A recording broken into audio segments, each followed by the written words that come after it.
Hi everyone, I'm Catherine, the artist behind Bigelow Fine Arts. My adventure into the Enchanted Forest continues, and I am inviting you to come along and join me. I have my map and artifacts with me, and am coloring my way through the forest. My supplies have been made ready for this long adventure to seek the mystery in the castle at the center of the Enchanted Forest. If you are up for the adventure, grab your gear and let's begin this journey together. I'm coming back to the grass briefly because I wasn't liking how flat it looked with just the one color. So I am using a little permanent green at the base of each blade to give it a lightly shadowed effect. It doesn't really need much, so it was pretty quick to add. I really wanted to get the trunk to the Magnolia done today, and if you watched Monday's video, I think I had a brown trunk, but I decided to change it to something more on the grey side. No matter what color it was going to be, I am starting with the dark sepia to block in all the shadows that the trunk and branches will need. I am picturing the sun low in the sky on the right side of the page, so that means all the shadows will be on the left side of things such as this trunk. I also add in a shadow around the vines as already shown in the line art. I started filling in the area between the lines as I was thinking they would be sunk down from the rest of the trunk, but I ended up changing my mind and erasing it back. I decided to just add a shadow under each line to make the tree look twisted instead. And I think that the twisted effect was better than having a strip peeled out from around the trunk. I did this for every line all the way up into the branches.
I fill in the entire trunk and branches with the warm gray too, as it is a light color, has a touch of gray to it, but still appears to be a light brown. It will be a good base layer or a good trunk color. I am using a medium pressure to fill in the paper as well as blend a little of the sepia into the trunk, moving the color around just a little bit more.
I liked the way the warm gray looked, so I stuck with it and brought in the warm gray 4 to continue to fill in the trunk and work up the shadowed areas a little more. For this part, I am keeping the gray 4 to the areas where I feel there would be more shadow and not simply filling in the whole tree with it. This makes the lighter side of the tree look like the sun is hitting it while the other side appears to be in shadow. I also carry the gray 4 along some of the lines, following the shadow forward a little.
I touch up the stem of the vine with deep cobalt green to make it stand out a little more.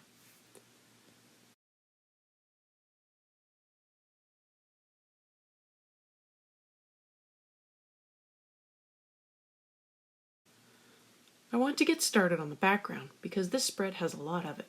I am opting to just make the background all sky, but I could see someone marking off outlines around the trees and filling in more leaves and reducing the amount of sky. It doesn't really reduce the amount of background, but it does mean not having to go around each leaf to avoid getting blue on the green. I didn't think of that until I began filling in the sky. I'm sticking with it. I want the lower left-hand portion of the sky to be darker than the upper right-hand portion. This is to simulate the sun coming up over the horizon and light slowly flooding through the forest. I am putting in a layer of dark indigo down first to begin the effect I have in mind.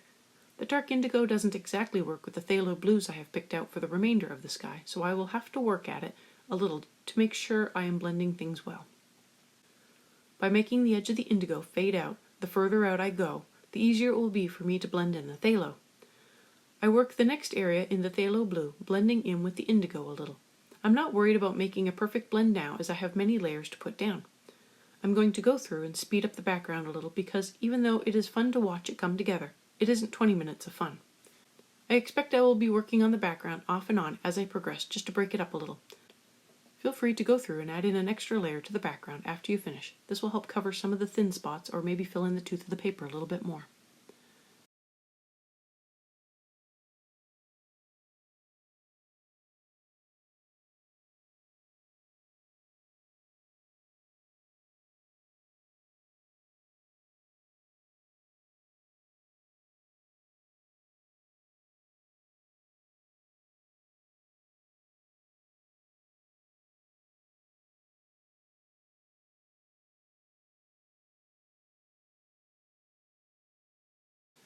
With some of the background in place, I now want to move on to the leaves of this large tree overlapping the fold. After working up the small thumbnail at the back of the book, I felt these leaves looked better in a darker color, so I am beginning with the permanent green as a base layer for the leaves. I will work my way through quite a few of them, but I will not be finishing them today. I unfortunately had trouble with the contrast in this section of film. I think my overhead light washed out the picture, so I tried to correct it in post, but since I don't really know what I'm doing, I fear I may not have done a great job with it. There are a lot of leaves up there. Filling in the entire canopy with green would have been a time saver, but alas, I didn't think of that until it was too late. I am working my way through, trying to keep within the lines as my arm slowly fails to keep up with what I want to do. The leaves in the fold of the page are also hard to get at, but I do the best I can. This is one of her older books before she worked out all the printing kinks, so there is quite a bit of overlap across the fold of the page, making it difficult to get color all the way down. And I really don't want to just press down the spine and break it. I really hate damaging books, and I already broke the spine on one of my other coloring books and was heartbroken about it. I am going to be leaving off on the leaves just after I cross to the other side of the spine. I will be picking up with them tomorrow, as well as putting more layers on the sky. Thanks for joining in with me on this adventure through the Enchanted Forest. Let me know below or on social media if you liked this journey and how it is progressing. I'd love to know what you think. I'm on MeWe and would love to build a coloring community there with everyone to share art, talk art, and discuss supplies. Patreon has a short write-up as well as all the palettes I am using and a list of the timestamps. It's available for everyone. If you have any questions or page requests, please leave them below or reach out to me on social media. I put in a list of chapter breaks in the show notes as well as a list of equipment I like to use. If you use any of the affiliate links, it really helps me out without costing you a thing. I want to thank you all so much for coming along and joining in with me on this coloring journey. I appreciate all my subscribers and look forward to more of you joining in and coloring along with me. Please like, share, and subscribe to help that happen. Until next time, happy coloring.